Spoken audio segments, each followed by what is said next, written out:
We have a lot to tell you about the Kevin Hart car crash, and it's not great news. We now know it's ultimately good news.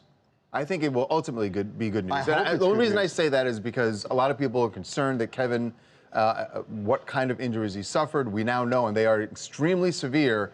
But I want to say that doctors at this point are confident he will make a recovery. It's just going to take a long time. Here's what we know, that he suffered 3 fractures in his spine, in the lumbar and in the thoracic areas, and had those 3 fractures fused in his back. That's how serious this is. Now, as you know, we broke the story that on Sunday at around 12:30 in the morning, he got in this horrific car crash. We can now tell you, and we have a lot to tell you about, and we're going to tell you about where he was in the car, and we know that, but first let's get into the injuries. Yeah. So he is in the hospital right now. He will be in the hospital at least through the end of the week.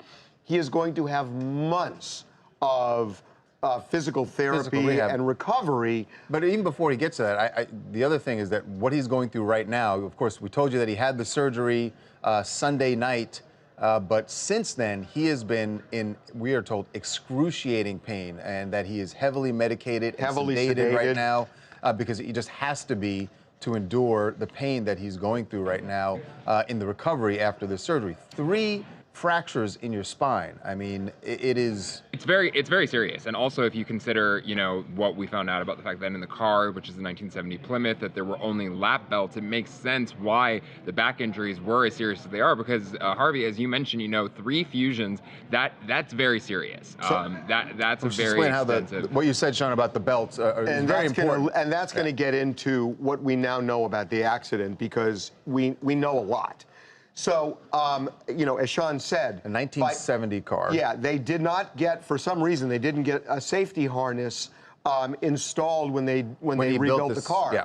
And so what happens is when you just have the seatbelt on and you careen forward, that's what causes a back injury like this. And he and his passenger, Jared Black. Sorry, Kevin is the passenger. Excuse me. And Jared, the driver. That's right. Both suffered very similar injuries. And Jared is still in the hospital dealing with his, but we're told that they are very similar injuries because they both went through the same thing. When you only have a lap belt and no harness because it's a 1970 car, you're going to be lurched forward, and that's how you get those injuries, and that's why they both have very similar injuries. And there was some confusion over, you know, Kevin was pulled out, the person who called 911 said he was pulled out of the driver's side, so who was driving the car? We now know.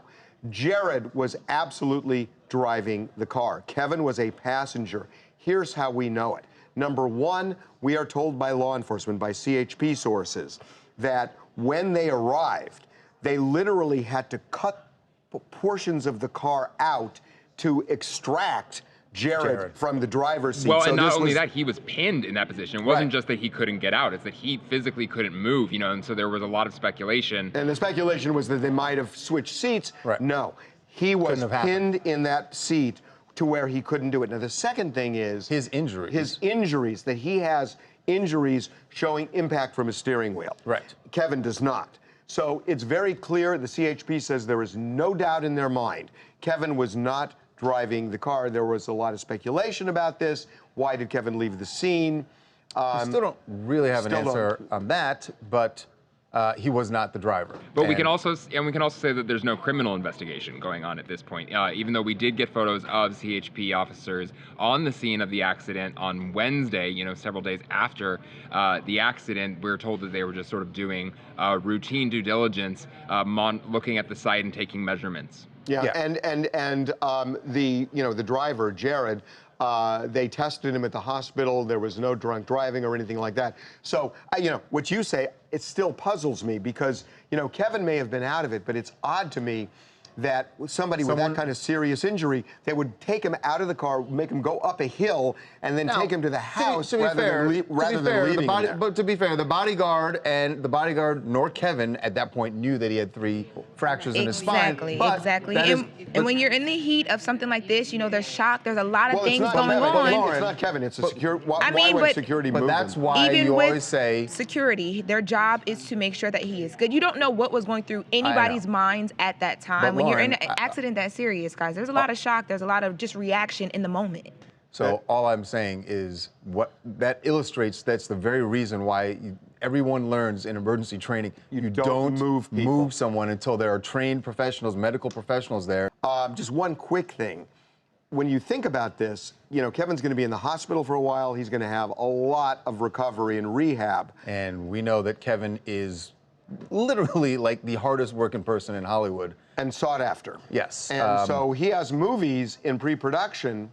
He's got 5, I think when I looked last night, it was 5 projects that are even announced. There may be more, but those are the 5 that are announced. So what do they do? Well, so this is the big question, right? So there are 2 projects that we have learned that were in production, and it was kind of unclear where they stood, but he has wrapped those projects. One, of course, is the next Jumanji movie. The other project is a movie which is called Fatherhood. We just got photos of him last week shooting in Boston, so there were a lot of questions about where things stood, but it turns out that was his last day on that project, and the whole project itself has wrapped. Now, Kevin's team, however, is being very quiet when it comes to any of the future projects, and one of them is actually an action movie. Yeah. So it'll be very curious to see what happens. Hey, Harvey, Charles. Pleasure to be here. Pleasure to be here. In relation to this, Kevin, my name's Carl Best. I'm from Melbourne, Australia. It's brings some clarity, I suppose, to what was a very peculiar situation. First of all, the eyewitness account. Then secondly, how there was a different account now, finally, from emergency services that really brings the truth out in the story.